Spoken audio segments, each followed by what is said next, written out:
Հայ սիրտը նվաճել է ֆրանսիական Voice-ը։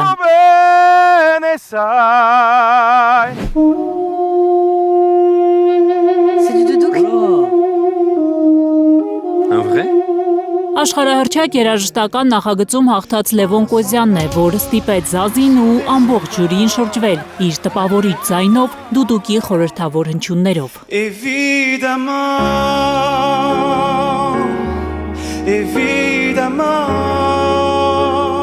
Ես ուզում էի ներկայացրել իմ մշակույթը, ես ով եմ, ես ինչ եմ, այսինքն ես Ֆրանսիայում եմ ծնվել, մեծացել, հայ սիրտ ունեմ, հայկական սիրտ ունեմ, այս հայկական մշակույթը միշտ եղել է իմ մեջը։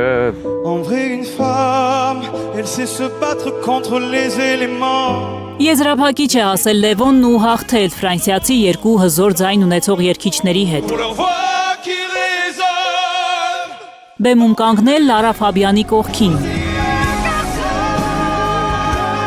Ազնավուրի Լա Բոհեմը նվագակցել դուդուկով և անվերջ սովորել Ֆլորան Պանիից։